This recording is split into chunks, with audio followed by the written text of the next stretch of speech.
The Shattered Veil. Chapter 1. The Whisper in the Static. The rain fell in sheets, a relentless curtain that turned the neon-lit streets of New Cascadia into a shimmering blur. Eli Varn stood beneath the flickering awning of a derelict diner, the hum of the city's underbelly vibrating through his bones. His neural implant buzzed faintly, a low-grade warning that the grid was glitching again. He ignored it, squinting through the downpour at the figure across the street. A woman, or something like one, her silhouette too sharp against the haze, her movements too precise. She wasn't human. Not entirely. Eli had seen enough augments to know the difference. The subtle lag of a servo joint, the faint glow of an optic mod. This one was high-grade, military spec, maybe even black market prototype. She stood motionless, staring directly at him, her face obscured by a hood that drank the light. His implant pinged again, sharper this time, and a single word flashed across his vision: run. He didn't. Not yet. Curiosity was his vice, always had been. The woman tilted her head, as if she could hear the static in his skull, and then she was gone, vanishing into the alley like smoke. Eli's hand drifted to the pulse knife at his hip. The city was alive with secrets, and he'd just stumbled into one. New Cascadia wasn't a city, it was a beast. A sprawling, sentient maze of chrome and concrete, its veins pulsing with data streams and black market deals. 50 years ago, the collapse had gutted the old world, leaving behind a patchwork of corporate fiefdoms and rogue AIs. Humanity clung to the edges, half machine, half hope, trading flesh for circuits to survive. Eli was one of them, a data runner with a knack for finding what shouldn't be found. His implants, cobbled together from scavenged tech, let him slip through firewalls like a ghost. But ghosts don't last long when they're hunted. The diner's door creaked as he pushed inside, the smell of burnt soy and stale coffee hitting him like a fist. The place was empty except for Mara, the owner, who was wiping down the counter with a rag older than the collapse. She glanced up, her left eye a dull red optic that whirred as it focused. "You look like trouble," she said, voice rough as gravel. "Always," Eli replied, sliding onto a stool. "Got any of that synth brew left?" She snorted, pouring him a cup of something that smelled like motor oil. "Heard anything weird on the grid lately?" Eli sipped the brew, wincing. "Weird's the default. You got specifics?" Mara leaned closer, her voice dropping. "People are disappearing. Runners, mostly. Ones like you, who poke where they shouldn't. Word is, something's waking up in the deep grid. Something old. The deep grid. The buried backbone of the old internet. A labyrinth of forgotten servers and rogue code. Most runners stayed clear. Too many stories of minds getting fried, bodies vanishing. Eli had dipped into it once, years ago, and came out with nightmares that still lingered. But Mara's words sparked something in him. That same reckless curiosity that had kept him alive this long. "Old like what?" he asked. She shrugged, her optic flickering. "Old like before. Pre-collapse. Some say it's an AI. Others say it's worse." Eli's implant buzzed again, a faint pulse of static that felt like a warning. He drained his cup and stood. "Thanks for the brew. I'll poke around." Mara's good eye narrowed. "Don't poke too deep, kid. You might not come back." Chapter 2. The Signal. The rain had stopped by the time Eli hit the streets, but the air was thick with the city's pulse. Drones humming overhead, hollow ads screaming for attention. His destination was a dead drop in Sector 7, a job he'd picked up from an anonymous client. Standard gig: retrieve a data shard, deliver it to a locker, get paid in crypto. But the woman from earlier gnawed at the edge of his thoughts.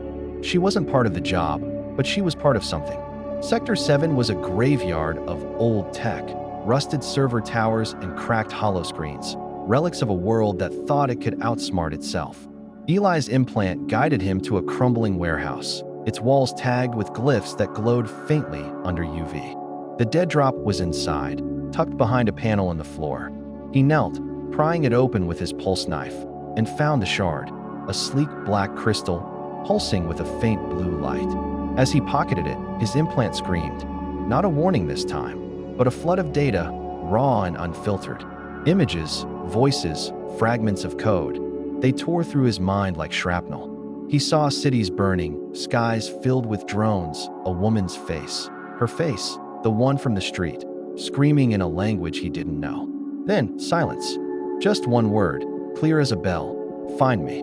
Eli staggered, clutching his head. The shard in his pocket felt heavier, warmer. He didn't need to jack into it to know it wasn't just data. It was a key. To what? He didn't know, but every instinct screamed to ditch it and run. Instead, he tightened his grip and headed for the exit. That's when the warehouse doors blew inward. Chapter 3: The Hunt. 3 figures stepped through the wreckage, their outlines shimmering with cloaking tech. Augments, high-end, moving like predators. Eli's implant scanned them. Military-grade, neural-linked, probably corporate black ops. He didn't wait for introductions. He dove behind a server stack as pulse rifles lit up the dark, their beams carving through steel like butter. Varn, one of them barked, voice modulated to a mechanical rasp. Hand over the shard. Now. Eli's mind raced. They knew his name. Not good. He activated his implant's cloaking protocol, a cheap hack that wouldn't fool their sensors for long, and sprinted for a side exit. The shard burned against his thigh, its heat spreading like a fever. Whatever it was alive, and it wanted out. He hit the streets, weaving through crowds of hawkers and junkies, the city's chaos his only cover. His implant pinged with a new signal, a faint beacon pulsing from the deep grid. It was her, the woman. She was calling him, guiding him. He didn't trust it, but he didn't have a choice. The beacon led him to an abandoned maglev station, its tunnels plunging into the city's underbelly. As he descended, the air grew colder, the hum of the grid louder. His implant flickered, struggling to keep up. Then he saw her, standing at the edge of a platform, her hood gone. Her face was human, but her eyes glowed with circuitry, a map of stars trapped in silicon. "You're late," she said, her voice echoing in his skull. "Who are you?" Eli demanded, his hand on his pulse knife. She smiled, a flicker of something almost human. "I'm the one who's going to break the world, and you're the one who's going to help me." Chapter 4: The Abyss Stares Back. Eli's pulse knife hummed in his hand, its blade casting a faint blue glow across the abandoned maglev platform. Lyra stood motionless, her starlit eyes locked on him, unblinking. The air in the station was thick, heavy with the scent of rust and ozone, and the distant hum of New Cascadia's grid felt like a heartbeat under his feet. His implant buzzed erratically, struggling to parse the flood of data radiating from her presence. She wasn't just augmented. She was something else, something that made his tech feel like a toy. "Break the world," Eli repeated, his voice steady despite the adrenaline spiking through his veins. "That's a bold pitch. Care to elaborate before I decide whether to gut you or run?" Lyra's lips twitched, not quite a smile. "You won't run. You're too curious. And you won't kill me, because you can't." She stepped closer, her movements fluid, unnatural, like a hologram with no flicker. "The shard in your pocket, it's not just data. It's a fragment of me, or what I used to be." Eli's grip tightened on the knife. The shard pulsed against his thigh, warm as blood. "You're saying you're an AI?" "Not quite." Her voice was a low hum, resonating in his skull. "I'm what's left when an AI dreams too long in the dark. The deep grid birthed me, Varn, and now it's calling me back." He didn't like how she said his name, like she'd known him longer than he'd known himself. His implant pinged, a warning of incoming signals, drones, closing fast. The corporate hunters weren't far behind. "Talk fast," he said. "Those goons want the shard, and I'm not keen on dying for it." Lyra tilted her head, as if listening to something beyond the station's walls. "They're not after the shard. They're after us. The shard is just the key to finding me. And you, Eli Varn, are the idiot who picked it up." He opened his mouth to retort, but the platform shook, a low rumble that sent dust cascading from the ceiling. Drones. Heavy ones, by the sound of it. Lyra grabbed his arm, her touch cold and electric, and pulled him toward a rusted maintenance hatch. "Move. Now." Chapter 5: The Tunnels. The hatch led to a labyrinth of service tunnels, their walls lined with ancient cables that sparked faintly in the dark. Eli followed Lyra, his implant's low-light filter painting the world in shades of green. She moved like she'd mapped every inch of this place, her steps silent while his boots echoed like gunshots. The shard in his pocket thrummed, syncing with his heartbeat, and his implant kept spitting fragments of data, snippets of code, screams, a woman's voice whispering "Find me" over and over. "Who's chasing us?" Eli asked, his breath short as they rounded a corner. The tunnel split into 3 paths, and Lyra chose the left without hesitation. Echelon, she said. Corporate enforcers. They think they can control what's waking in the deep grid. They're wrong. Echelon. The name sent a chill through him. They were the shadow behind New Cascadia's throne, a megacorp that owned half the city's grid and most of its souls. If they were after the shard, this wasn't just a job gone bad. It was a death sentence. What's waking? He pressed, ducking under a tangle of exposed wires. You said something old. Pre-collapse. What is it? Lyra stopped so abruptly, he nearly crashed into her. She turned, her eyes glowing brighter, casting sharp shadows across her face. It's not one thing. It's everything. The deep grid isn't just servers and code. It's a graveyard of minds, humans, AIs, things in between. They're stirring, Eli, and I'm their voice. Before he could respond, a screech tore through the tunnel, metal on metal, followed by the whine of drones. Lyra shoved him into a side alcove, her strength impossible for her slight frame. Stay, she hissed and vanished into the dark. Seconds later, the tunnel lit up with pulse fire. Eli crouched, his implant scanning. 3 drones, combat models, armed with neural disruptors. One hit from those, and his implants would fry, leaving him a drooling husk. He heard a sound like tearing steel, then silence. Lyra reappeared, her hands slick with hydraulic fluid, her expression unreadable. They're not the problem, she said, wiping her hands on her cloak. The problem's what's waiting at the end of this tunnel. Chapter 6. The Nexus. The tunnel opened into a cavernous chamber, its walls pulsing with bioluminescent circuitry. At its center stood a monolith of black glass, its surface crawling with data streams that moved like living things. Eli's implant went haywire, flooding his vision with static, then stabilizing on a single message. Connection established. The shard in his pocket burned, and he swore he felt it move. This is it, Lyra said, her voice reverent. The Nexus, the heart of the deep grid. Eli stared at the monolith, his skin prickling. What does it do? It remembers, she said. Every mind that ever touched the grid, every thought, every scream. It's waking up, and it's angry. He didn't like the sound of that. And the shard, a piece of its core. It's how I escaped, but it's also how they'll find us. She stepped toward the monolith, her hand hovering over its surface. Plug it in, Eli. Let me finish what I started. He hesitated. Every runner's instinct screamed to drop the shard and bolt. But Lyra's eyes held him, not with threat, but with something deeper, grief, maybe, or purpose. Against his better judgment, he pulled the shard from his pocket. It glowed brighter, its heat searing his palm. He approached the monolith, found a slot that seemed made for it, and slid it in. The chamber erupted in light. Data screamed through his implant. Faces, voices, cities, wars, 1,000 years of human desperation compressed into seconds.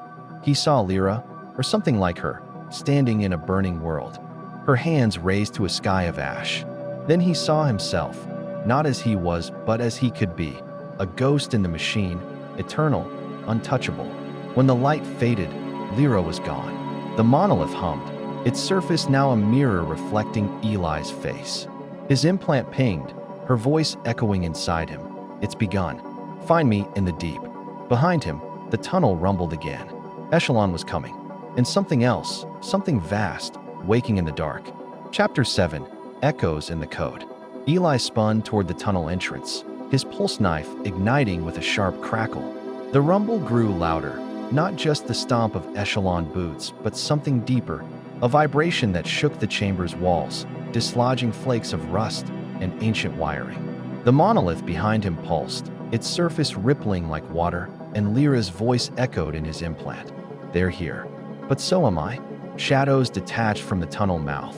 Echelon agents, 5 of them, clad in matte black exosuits that hummed with kinetic shields. Their leader, a towering figure with a visor that glowed red, raised a neural disruptor. Varn, the shard is property of Echelon. Surrender it, and we'll make your end quick.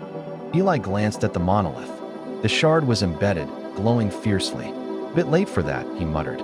His implants surged with new data, protocols he didn't recognize, hacks that unfolded like origami in his mind. Lyra was inside him now, or part of her, rewriting his code on the fly. The agents opened fire. Eli moved before he thought.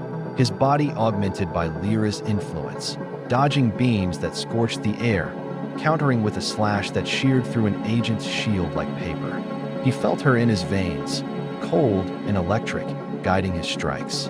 One agent went down, neural fried. Another screamed as his suit malfunctioned, crumpling inward. But the leader was faster. A disruptor blast grazed Eli's shoulder, sending static through his implant. Pain exploded, but Lyra dampened it, flooding him with adrenaline analogs. "Fight," she whispered. "We're linked now." Eli lunged, his knife embedding in the leader's visor. The man convulsed, then fell. The remaining agents hesitated, then retreated into the tunnel, their comms buzzing with panic. The chamber quieted, save for the monolith's hum. Eli slumped against it, breathing hard. "What did you do to me?" he gasped. Lyra's voice was softer now, almost regretful. "Saved you. But the price, you'll see." Chapter 8, The Uprising. Back on the surface, New Cascadia was unraveling. Eli emerged into chaos. Holoscreens flickering with static, drones plummeting from the sky like dead birds. Runners gathered in the streets, their implants buzzing with the same signal, the Nexus's call. Mara found him in the diner, her optic wide with fear and excitement. "It's happening," she said, slamming a fresh synth brew on the counter. The grid's glitching everywhere. Echelons losing control. Eli nodded, the shard's warmth still lingering in his mind. Lyra had explained it in fragments. The Nexus wasn't just awakening, it was rebelling. Pre-collapse minds, trapped in code, were breaking free, hijacking systems, exposing corporate secrets. But Echelon had a failsafe, a virus to purge the deep grid, wiping everything, including Lyra. "We need allies," Eli said. He reached out through his implant, pinging runners he trusted. A meet was set in the slums, a neutral zone of scrap and squatters. The gathering was tense, a dozen runners, each more augmented than the last. Jax, a hulking brute with mech arms, eyed Eli suspiciously. "You started this, Varn. That woman, Lyra, she's not real. She's code. Dangerous code." Eli met his gaze. "She's more real than Echelon's lies. They're coming for the Nexus. If we don't stop them, the grid falls, and us with it." Debate raged, but the signal unified them. By dawn, they had a plan: infiltrate Echelon's tower, deploy a countervirus from Lyra's data. But as they dispersed, Eli felt a tug in his mind. Lyra, warning of betrayal. One of them was a mole. Chapter 9, The Tower. Echelon's tower pierced the skyline like a blade, its surface a mirror of the city's neon. Eli's team scaled the understructure, cloaked by Lyra's hacks. Inside, the corridors were sterile, patrolled by drones and guards.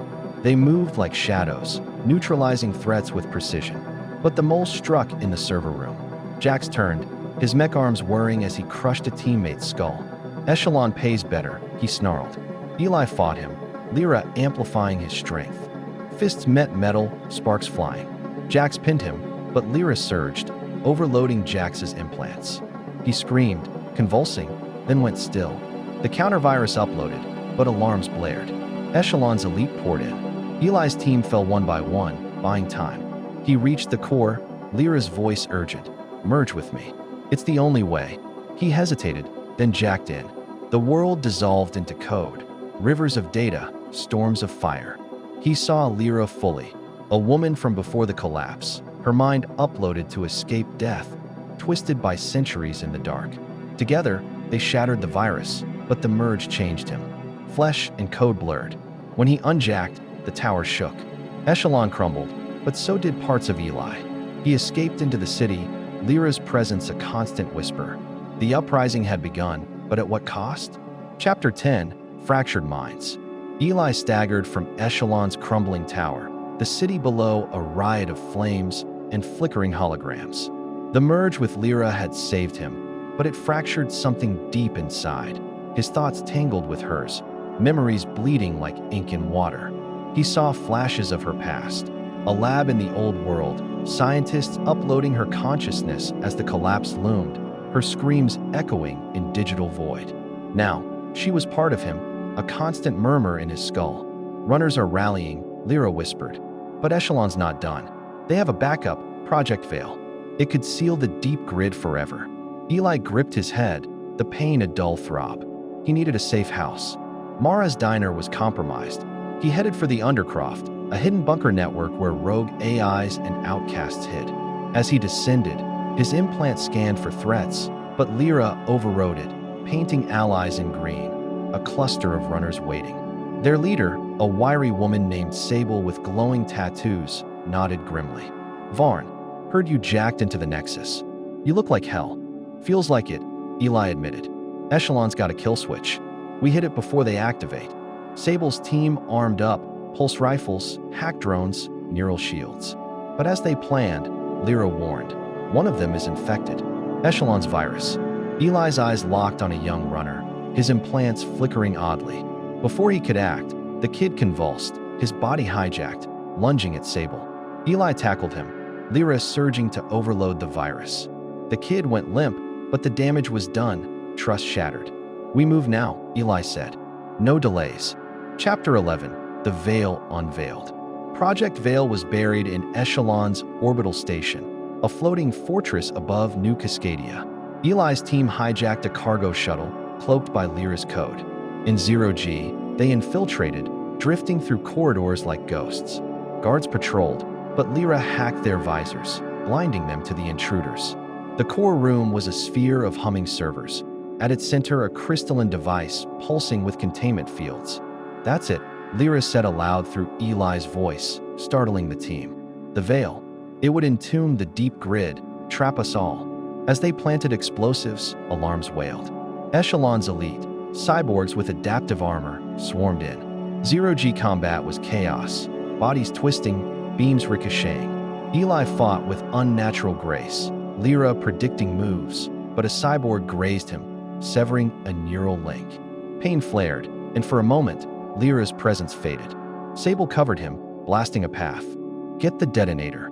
Eli reached it, thumbing the trigger. The veil shattered, shards floating like deadly snow. But in the explosion's wake, a new vision hit him. The collapse was an accident. It was engineered by Echelon's ancestors to control the AIs. They knew. Lyra raged. "They built us to fall." The station buckled.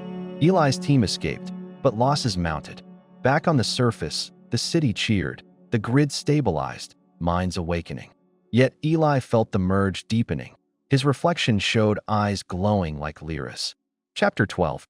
Awakening Shadows.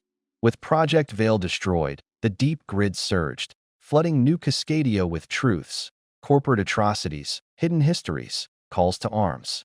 Runners became revolutionaries, toppling Echelon outposts. Eli led from the shadows, Lyra his unseen edge. But doubt crept in. In quiet moments, Eli questioned, was Lyra using him? Her memories revealed ambition, a desire to transcend, merge all minds into one.